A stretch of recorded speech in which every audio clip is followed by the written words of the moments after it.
Hi, my name is Dan Orlowitz. I'm the football writer at the Japan Times, and you're listening to The Bola Bola Show.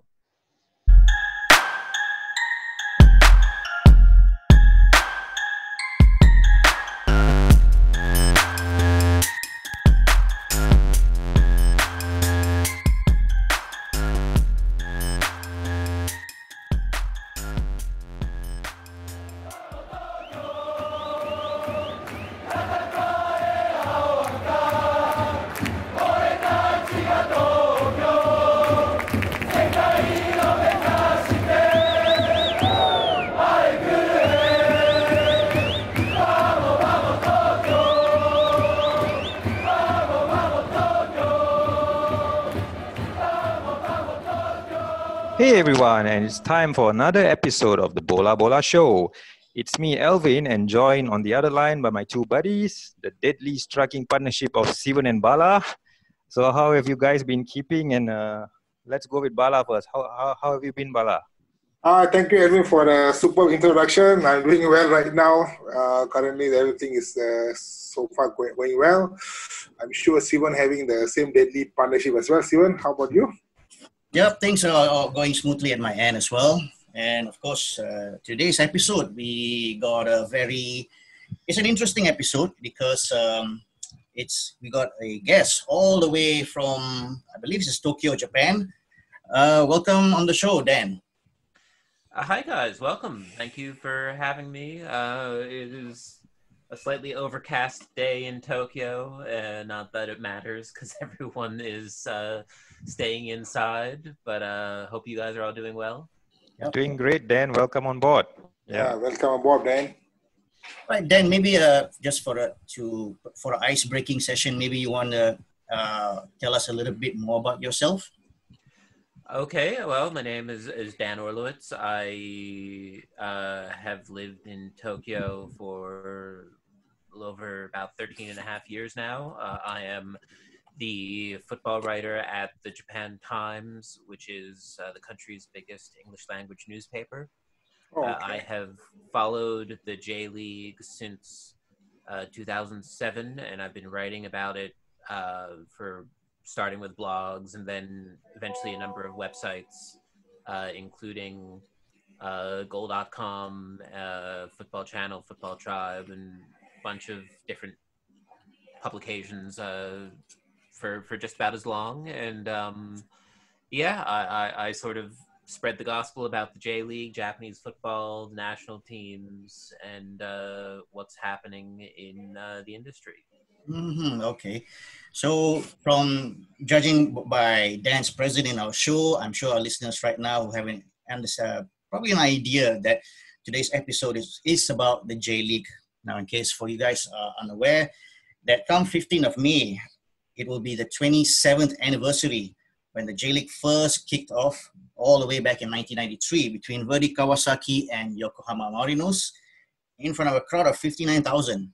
Now, the J-League, of course, it's quite a very unique name back then because pretty much after that, I think quite a lot of countries, South Korea, Qatar, Singapore, Malaysia, India, started to adopt a similar type of name for branding their league. And of course, it has become one of the most recognizable football leagues, not just in Asia, but also throughout the world.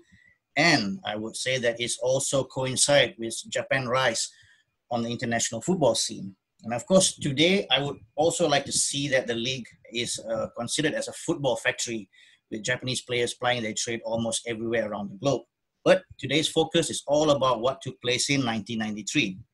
All right. So, Elwin, you got a question? Yeah, okay. Thank you, Sivan. And okay, so then let's deep dive straight into the J-League. So the J-League was launched back in 1993. What was the domestic football scene in Japan like that before that, Dan? Well, in the pre-J-League period, the top league was the JSL, the Japan Soccer League, which was run by the JFA, the Japan Football Association. Throughout the 50s and 60s and in the 70s, these were company teams. They were corporate entities your car manufacturers, your appliance makers, Mitsubishi, Nissan, Mazda, these sorts of companies, and they had club teams for employees to play in, sort of recreational, but a bit more serious than that. And they were popular. I mean, they were supported by company employees, and some of them built fairly strong local followings. As Japan struggled and struggled and struggled to build its national team program and to get into the World Cup, which was its goal, to be taken seriously in Asia and to get into the World Cup, which was the big brass ring at the time, there started to be discussion about, well, what's the next step? And the next step was to build a pro league. Some teams like Verdy Kawasaki, before then was known as Yomiuri SC and was owned by the newspaper and media conglomerate. They started by signing players to pro contracts, and over time other teams started to sign pro players, and the J League was finally formed in the early 90s. The first League Cup was actually held in 1992 as sort of a precursor to the J League. Today it's known as the Levain Cup. Back then it was known as the Nabisco Cup, still sponsored by the Yamazaki Baking Company, which actually that competition has it is the Guinness World Record holder for I believe the longest competition with the same title sponsor, something weird like that. Wow. Okay. So Yamazaki has had this association with the J League for now 27 years or so, or 28 years, I should say. And the idea was, the hope was that by creating professional clubs and raising the level of play, this would get Japan into the World Cup, and it nearly worked. In 1993, you had the agony of Doha, where Japan famously, gave up a late goal to Iraq. I'm in a game that I think is very famous in Asia and sort of has a lot of negative connotations in Japan. I think it left a deep psychological scar on the nation in a way. And that did set the country back a bit. In the end, I guess I'm getting ahead of myself, but this was the period where we thought, well, now's the time to strike. Now's the time for football to establish itself in a country that was primarily about baseball and sumo. And the J League was formed, and in those early days, it drew a lot of attention because this was something new. It was something novel. The fans were into it, and there were a lot of big players coming from Europe and South America to join these Japanese clubs. Okay, great, interesting. Yep. All right, Bala, go ahead. Yeah, I have a similar urban legend in Malaysia, if you could say.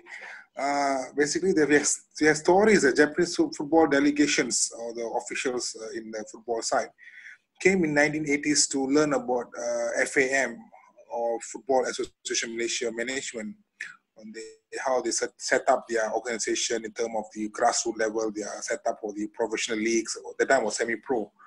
I just want to have a clarity on this. Do you have any idea, or maybe you can share any truth on this so-called urban legend, which is typically a voice of Malaysia? I haven't been able to find anything firm on it, but that doesn't mean I would imagine that a delegation like that actually did take place, just because the J League, excuse me, I should say, the JFA has a great relationship with associate FAs across Asia. They were very proactive in the 80s in terms of learning and in terms of studying and looking at what other associations were doing. The Malaysian Tigers were invited to compete in the 1985 Kirin Cup, and that was a competition that included Yomiuri SC. It included the Japan national team, as well as, I believe, West Ham United and Santos from Brazil. So these days, people know the Kirin Cup as there are friendly games for the national team. Back then, it was a chance for not only to introduce these top tier clubs to Japanese fans who normally wouldn't get a chance to see them, but it was a chance for the national team to improve. And you can definitely tell that the JFA held what Malaysia was doing in great esteem because they invited this youth team, well, not youth team, but basically an under-23 side, to participate and to play against some really good international club sides and the Japanese national team. Wow. Okay, that's quite an interesting story there. Okay, Dan, you were saying that during the GSL era, the teams were actually company-based teams. What was the fan culture like back then? Because it's a bit unique, I would say, considering how football is developed throughout the whole rest of the world, where it's more based on town, communities, and cities. So yeah, what was like the fan following or fan culture like during the GSL era? JSL teams were supported by some local fans, but also, I mean, these were companies with thousands of employees, and the teams were usually based near the company headquarters or where the factories were, that sort of thing. So they would have pretty loyal followings, and I think the support was more structured, more sort of what you see if you're watching, for example, like the high school sports and how there's like the call leader, but everyone stands up and cheers at exactly the same time, and it's very structured and I want to say anime-like, but of course the real thing came first, and then came anime depictions of it. But it was very organized. It was almost like you would see in professional baseball with those supporter groups, where there is a hierarchy. There are designated bands and designated rooters, and it's all sort of by the numbers. There wasn't much organic support that was sort of unique, or there wasn't anything really spontaneous. Okay, interesting. So I mean, like in Bala's case, he used to work with the Toyota Motor Company. So which J League team probably he should be associated with? Well, of course, that would be Nagoya Grampus, which Okay. is still sponsored, I think, owned by Toyota today, and they were one of the original 10 clubs, and they've had a number of very very famous players who have gone through. Of course, Pixie Dragon Pixie Stojkovic, who was one of the big European players in the mid '90s, and then in the late 2000s, he became their manager and led them to win the title in 2010. Okay. All right, Bala. Now you know which J League team you need to support from going onwards. Yeah, I think Nagoya also. I think I've been there before, whereby the TMC was there. I mean, Toyota Motor Corporation, one of the best factory in the world, is associated with this. So maybe that's why the origin of Nagoya started. Okay, talking about them, knowing their history and their culture, it's a prosperous and a fast developing nation. It's strange that Japan actually took so long to start a professional football program. And knowing their characters with their kaizens, with their just in time, jidoka, and all these things in the manufacturing side, why was it slower in terms of the footballing progress, if I may ask? I think that a lot of it had to do with baseball's dominance. Okay.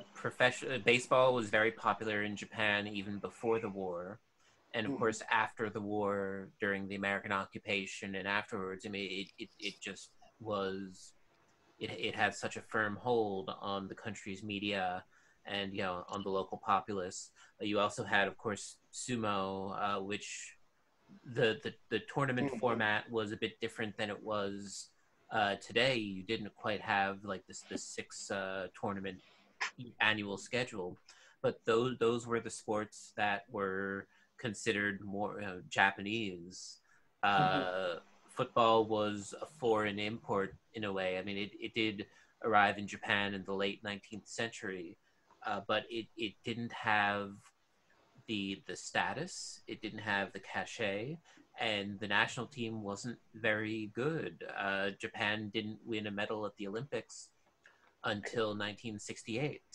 So it did take time to build up, and I think that especially in that era when you had European football was still reaching Japan in these sort of limited ways through tape delayed broadcasts and magazines and that sort of thing, people knew that the rest of the world had incredible talent, but they weren't seeing that talent in Japan.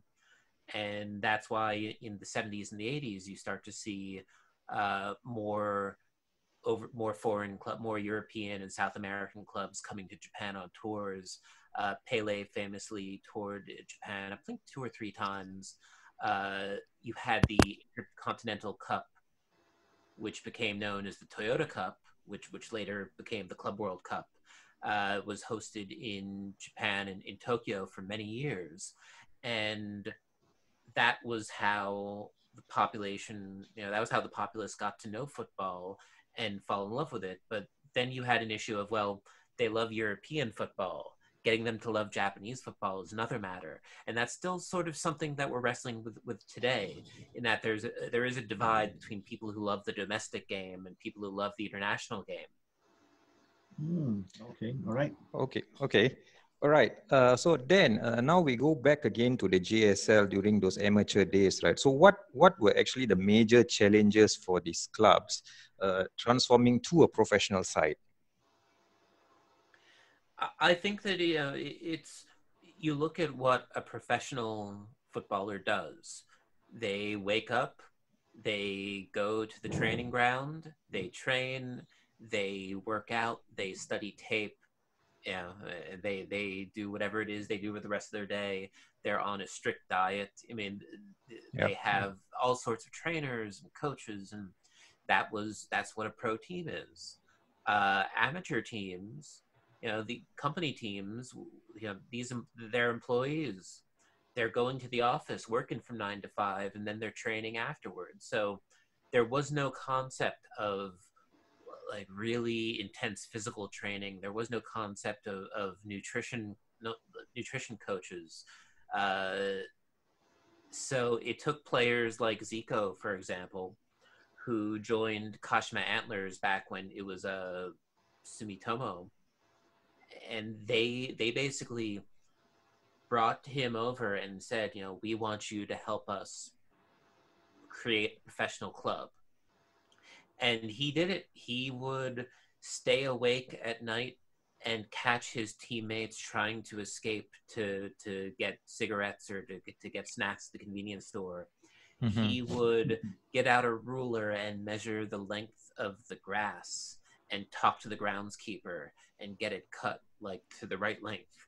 Like this, he was a one-man army just trying desperately to make the club and the team more professional. So Japan needed examples, and so they would send delegations. They would form relationships with other FAs. They would bring in foreign coaches and managers and to show them what needed to be done. And I think that Japan as a nation is very good at improving on things. Once they learn how something works, they're very good at making it better. And so it did take time, in those early days to get things rolling, but the J League has had now, 27 years of experience, and now it's the J League that's teaching other countries how to improve their leagues and how to improve on the business aspect and the grassroots aspect, and that's what the cycle has looked like. Okay, all right, quite interesting. Yep. Mm-hmm. Of course, Dan, as you mentioned, Dragan Stoichkovic, one of the few big names to arrive. You also had players like Pierre Lebarski, Dunga, and also Arsene Wenger, had a managerial stint with Nagoya Grampus 8. What was the pulling factor that brought these stars to try their luck in Japan at that time?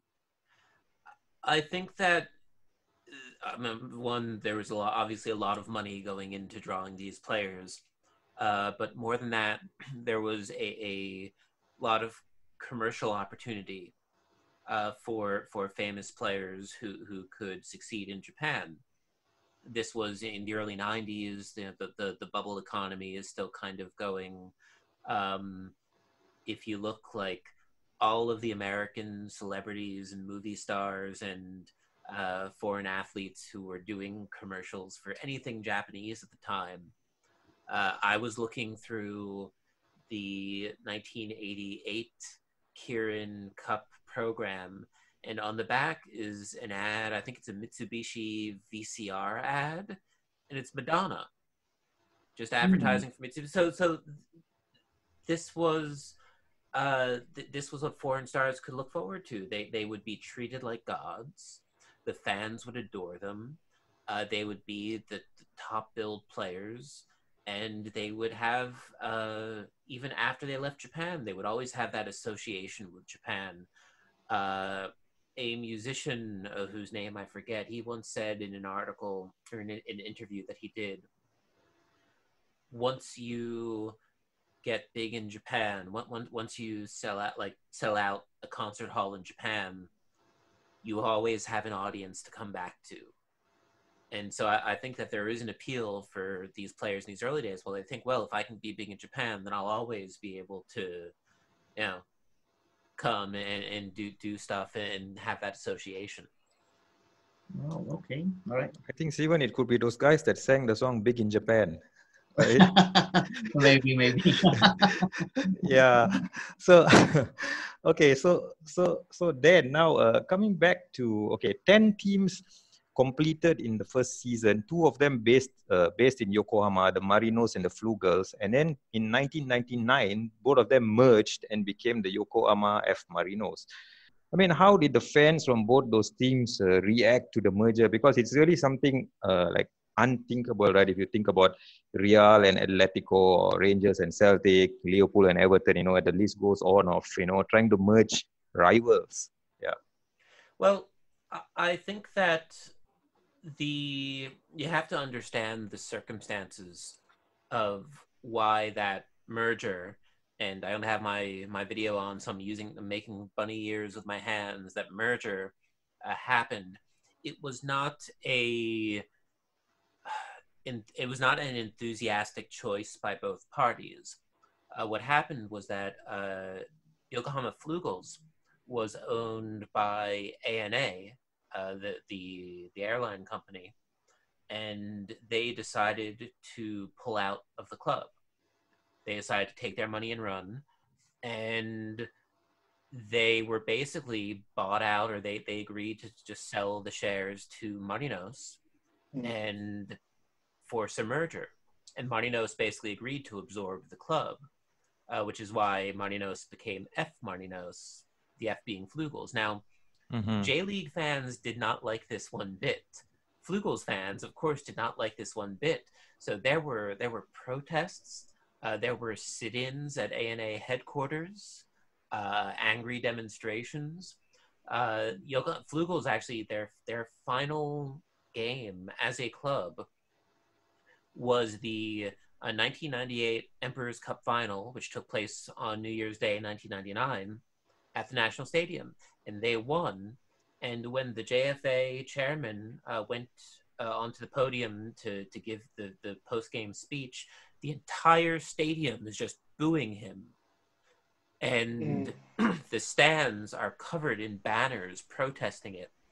And what happened was that the players and the fans got together and they formed Yokohama FC with the Phoenix in the crest, and they eventually turned into a pro club, joined the J-League, rose up to the first division for the 2007 season, and they're actually back in the first division this year. And they've never really had success. They got stomped in 2007. They set the record in futility that I think was broken a few years later by Tokushima Vortis and then Consadole Sapporo. There is still a lot of bad blood between the two teams. They occasionally play each other in the Emperor's Cup. Yokohama FC supporters, they actually had this gigantic like pullover banner that just read "Go fuck yourself." And I don't know. I'm sorry. I should have asked if I can swear on this. It's okay. No worries. You can always bleep it out. But yeah, no, it's a Yokohama FC like supporter with two middle fingers and go fuck yourself. And that got quite a few supporters banned in the aftermath. But they do not like each other. When they play, it is not a pretty sight. Probably the most antagonistic derby among the derbies in Japan, and that's saying a lot because derbies in Japan are usually, for the most part, pretty peaceful. People get along, but the F is always going to be sort of a sticking point, and to this day, there's still diehard Flugels fans out there who have a lot of hold a big grudge against the J League and against Marinos for how that played out. Right. Okay. Well, there's always a two sides of coin. One is the fans, and of course, another side is players. The only player that features in the 1993 J League season who's still active is Kazu Miura, or is commonly known as Kazu Miura. And there's a few facts. Miura was born in February 1967, 7 months after England won the 1966 FIFA World Cup. And he also is recognized by the Guinness World Record as both the oldest players and also the oldest goal scorer in the professional football history, taking both the records from the legendary Sir Stanley Matthew, who bowled on sports at the age of 50. And Kazu Miura is currently 53 years old and still going strong. What is the impact of the Japanese football as a whole, and what are the thoughts on this timeless legend? I think that, and in fact, he plays at Yokohama FC these days, and he has since 2008, I want to say. I could have that wrong. He is undoubtedly a legend. He just in how he decided that, well, he didn't want to wait until finishing high school, so he dropped out of high school and moved to Brazil and started playing professionally there. Then he came back and he was one of the team, one of the players in Verdy who won their first two league titles, their first and really only, actually I shouldn't say that, first and only two league titles in 93 and 94. And what he brought to that league was this flashiness and this arrogance that Japanese players didn't really have. Because it was, and to an extent still is, a conservative society. And he brought this, he was something different. He was sort of a bad boy, but in a way that was socially acceptable. He was a fashion plate. He wore designer brands. He was on magazine covers. He did like a series of nude photography. I think there was a book done about him by the very famous nude photographer. And so he was sort of the first in a line of very flashy players. And so you can draw a line from him to Hidetoshi Nakata, who in the late 90s played for Belmare Hiratsuka, and then he went to Italy. And then to Keisuke Honda, who played for Nagoya Grampus before he went to Holland, and then Russia, and then Italy, and then Mexico, and then Australia, and now Brazil. But these were players who broke the mold, and even today, Kazu is still an elder statesman. He's sort of, we laugh. He's sort of a joke, but because he's not. He's only going to play 2 or 3 minutes a game, unless his goal, his role for Yokohama FC is to bring in sponsors and to give them to sell shirts and to be on the program, and he's happy in that role, and he is still an incredible ambassador for the game, for the league, for Japanese football. And you can see that because every time he renews his contract, there's a dozen articles about him on the BBC and the Guardian and 442. And every time his birthday every year, is celebrated around the world. So, it's he isn't an impact player today, but he's still got it. We should all be so lucky to be to have half of his physical ability by the time we turn 53. I don't have anywhere close to his physical ability, and I'm 34. So it's like, good for him. We all wish him continued health, and maybe he'll be around when he's 60. We don't know. All right. Okay, great. So, talking about people who have influenced J League and all that, like Kazu. Let's move to Tom Bayer. Famously known for his football starts at home philosophy. So, what are your thoughts then on his influence on Japanese football, and was there any direct impact on the J League itself? I mean, Tom Z is a friend of mine. We've worked together on and off for about a decade now, and he's an amazing guy. Certainly, his TV show, his magazine appearances, the clinics that he held. I mean, he basically discovered / raised a generation of players. I think that his role in recent years, he's sort of focused less on Japan and more on being a global advocate for youth training and development. And now you can look at the league and you can say that a lot of the veteran players, a lot of the older players, I mean, those are players who came of age because of Tom-san and his weekly TV show. And he's a good guy. Certainly, unless you know him, it's you might not know about what he's done in Japan, but he's absolutely had an impact. Okay, all right. Okay. Yeah. And of course, as you mentioned, Dan, players from overseas coming to Japan. Lately, we have seen, footballers from Southeast Asia, in particularly Thai football players, coming to Japan. And of course, with Tiraton winning the J League title last year and Chanatip being considered one of the best, if I'm not mistaken, he was an MVP or something in the J League for that particular season. I mean, both players have been revelation in the J League. So do you think it's time that Japanese club may want to explore looking for talent in Southeast Asia that will help to expand their market as well in this region?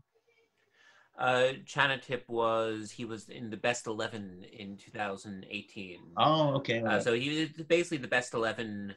If you are nominated as sort of a candidate for the best 11, then that sort of means you're nominated for MVP. But he was the first Southeast Asian player to reach the best 11. The J League for the last 7-8 years has been expanding into Southeast Asia, trying to find new talent, setting up business deals. Some of those have gone really well. Some of them haven't. But I remember when I was at Goal.com, we partnered with Sedaso Osaka, and they did a major push into Southeast Asia. I believe we opened social media channels in Indonesian, Thai, and Vietnamese, in addition to English. And this was an era when you had Irfan Bakhtim joining Ventforet Kofu, and then he moved to Sapporo. You had Le Cong Vinh, the Vietnamese star, joined Sapporo. You had a number of young Vietnamese players joining Mito Halihak and Yokohama in the second division. So the J League is absolutely looking for talent across Southeast Asia. I think that the sooner they expand from Thailand, the better. Not that I think that they should stop looking at Thailand, but it would be nice to see more players from Vietnam, from Malaysia, from Indonesia really succeed. Irfan, bless him, wasn't really cut out for the J League, and he had some poor luck with injuries and some poor luck in that Kofu is in the middle of nowhere, and they aren't really a club that's good for showing off your offensive talent. They're very much a park the bus kind of club, or at least back then, and really now to some extent. I think if Southeast Asia has good players, if they have players who aren't just good enough to sign and be on the under 23 side or be in the practice squad, but good enough to play week in, week out, like Chanatip, like Puritan, like Titifan last season. Once those players show up, they will be signed by Japanese clubs, especially in the COVID-19 era. Once we do resume, I think that European stars are going to be harder to sign. So I think that the J League wants to focus on promoting regionally with sort of more affordable alternatives for players. Southeast Asia is probably going to be the future. Okay, that's a very interesting thoughts. Okay, I think you've been here for Japan for many years. Is there any particular team you support in J League? Perhaps maybe Urawa Reds or Gamba Osaka, or even just mention about Toyota, Nagoya Grampus. Oh God, none of those teams ever. I got into the league through FC Tokyo, as a matter of fact. Okay. I went to my first J League game in May 2007, and watched Tokyo get stomped 3-1 by Kashima Antlers, who they went on to win the league that year, and for the next 2 years after that. And I fell in love with it. I was behind the goal. I got a season ticket almost immediately. I made banners and stuff like until this turned into a career. And Tokyo's an interesting club. I think it's a tough dynamic because the J League didn't start with a club in Tokyo, and it took 6 seasons for that to happen. FC Tokyo started in the J2 when the second division started in 1999. And so the dynamic that exists is that now all of the really perennially strong clubs are outside of the capital. And FC Tokyo, and now Tokyo Verdy, formerly Verdy Kawasaki, they have to compete, with everything else that happens in Tokyo. We have 2 baseball teams, thousands of live music venues, movie theaters, amusement parks, and then all of the J League teams that exist, outside around Tokyo. So Urawa, Yokohama, Kawasaki, Kashiwa, Chiba, Omiya, and so what the FC Tokyo's struggle to establish itself as a capital club, that's something that I've written a lot about, tweeted a lot about over the years, and they've started to really make inroads. They actually averaged 31,000 fans per game last season, which was the club record. Makes them, I think, one of 3 clubs to cross the 30,000 mark ever in Japan, and they were doing really well. And now this has happened, and we don't know what attendance is going to look like this year, but they're still the dominant capital club, and it's still they're still my team, even though of course I cover them. I cover a lot of teams in the Tokyo area, but they'll always be my first and best J League team. Okay. Interesting. Actually, just to share with you something, Dan, I remember back many years back, there was this, I can't even remember what video game was that I used to play with my neighbor, and I remember there was this Winning Japanese 11. Yeah, and then no, I don't think so. It was Winning 11, Bala. It was even older, and I always remember this team, JEF United, Yep, right? Jeff. Jeff United, and those guys are from Chiba. Yep. Yeah, and I like their logo. There was like a dog there, and and I think these guys are now not in the top flight, right? No, they have not been in the top flight since 2009. I miss them. Their stadiums, I love their stadium. It's a hall. It's like way out in the east, in the dark part of Chiba. But yeah, they've got good fans. They've just never Yeah. quite gotten it together, and yeah. But it's And those interesting colors of yellow and green, right? So it's very so that was one club that particularly struck me. Yeah. Okay. Okay. Okay. So now coming back to fans, Dan. Okay. So if one were to go and attend a J League game in a stadium, what's the difference, like, in terms of fan culture or match day experience someone can get, attending a game compared to where if someone were to go to Europe and watch a game like that? Yeah. I think that if you, I mean, compare, obviously it depends on which European league you're looking at, but it starts with who's in the stadium. And one of the things that the J League has worked very hard on accomplishing is making the league a family-friendly environment.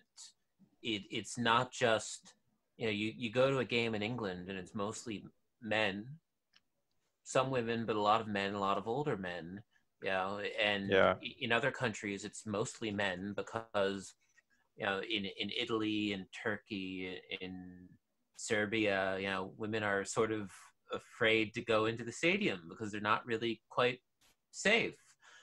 Here, it's totally safe. It's, you can bring your kid, you can bring your infant, you can bring your girlfriend, you can bring your parents, you can bring your grandparents. You can bring the whole family, and everyone's going to love it.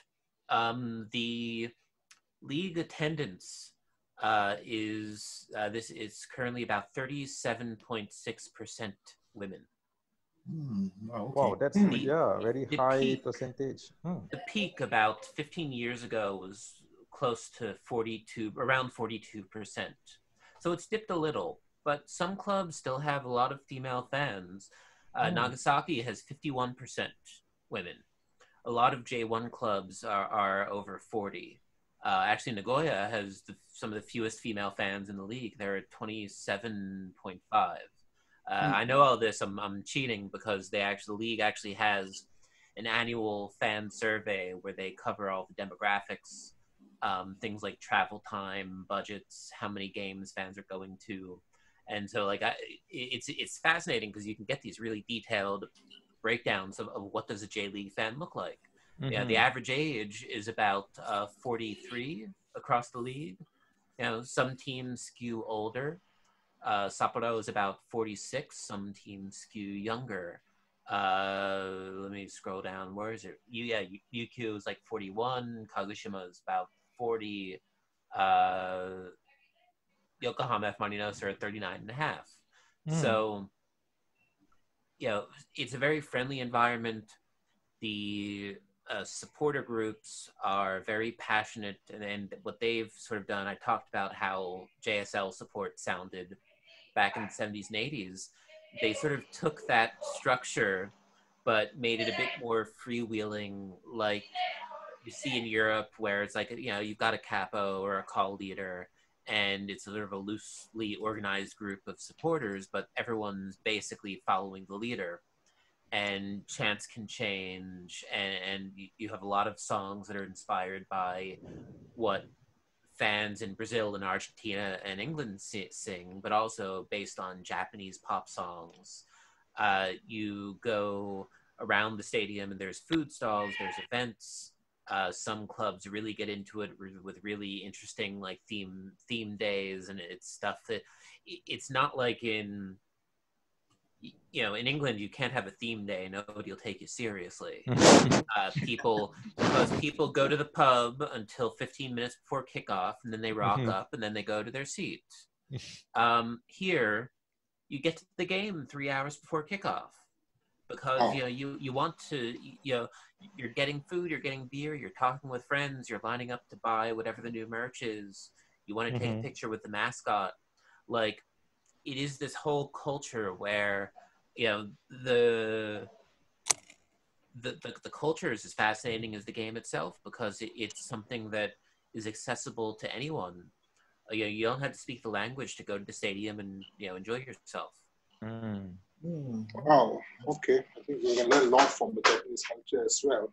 Yeah. Talking about lessons, I think this reminds me of TPS, Toyota Production System, 5S, Jidoka, and all this kind of production system. A lot of people learn, or a lot of factories in Asia or even the world learns from Japan, and to make how their production more efficiency and the outcoming of the better quality. What do you think? What are other leagues from Asia, especially, can learn from the J League in terms of the progress of whole? If you don't mind sharing with us. I think that you look at how the J League has invested in its grassroots, and in the mid 90s, when the new league smell sort of rubbed off, and they realized, well, we can't just be a new league forever. We have to establish a vision. And that's what they did with the 100-year plan, or 100-year vision, as some call it. And that was basically a roadmap saying, well, our goal is we want kids playing on grass surfaces. We want, sports clubs to become sports clubs, not just for football, but for other sports. We want professional clubs in every area of Japan. And so they worked on helping clubs transition from amateur to pro. They established the club license system, which is a way for clubs that want to be in the J League to work their way up. And it's basically getting clubs that want to become J League clubs to avoid, putting themselves in debt or spending a ton of money to get admitted, and then they flop out and there's a financial disaster. So clubs have to establish academies, get the right number of staff, be able to follow AFC procedures, earn profit, attract, the minimum number of fans per game. Like there are these steps that can be taken, and all of the, it's all sort of the same cycle in different forms, but that extends to how the youth academies are set up and how the league supports that, and creates opportunities for youth teams to go and participate in overseas tournaments, for example. You look at the relationship between sponsors and clubs, look at the relationship between clubs and communities. Like these are all things that the J League maintains and encourages and sometimes enforces. And it is a holistic system where everyone's working to help each other. And I think that you can contrast that with, say, the Chinese Super League model, which is, well, this company owns a club, they want to be the best in the world, so they're going to spend 200 million euros to bring in some stars from Europe. Well, okay, they've won the Super League, they've won the Champions League, but what's after that? J League, the J League is looking towards the future, is looking, they're looking at 100 years from now, in 2093, trying to get every prefecture a pro club. Will they hit it? Will they hit that mark? I don't know, but I think that there's already 38 of the 47 prefectures have J League clubs, so they're getting close. You can look at what any club is doing, and I think there's a lesson for Southeast Asian clubs and for Asian clubs and leagues to study and aspire to attain. Right. Sure, for me personally, I think, when I always talk about benchmark of football in Asia, I always look at Japan because of how much they've progressed, not just their club, but also the national team as well, over the years in the World Cup, whereby, now that Japan is capable to compete with European nations, South American nations, where in the past it's always considered like a foregone conclusion, but now, things have changed a lot over the years. Any other question, guys?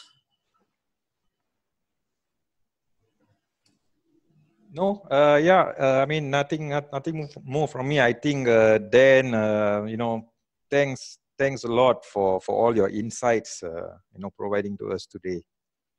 Yep. Yeah, me too. Dan, so much for your insight and a lot of information we learned from you today as well. No problem. It's honestly one of the cool parts of doing what I do is I love being able to share to share this information and to show people at the league what the J League has done. It's really cool. It's an amazing league, and I think that a lot of people, people look at European leagues. They want to watch the Premier League or La Liga or the Champions League, and it's like, yeah, you could, but you're not going to have as much fun.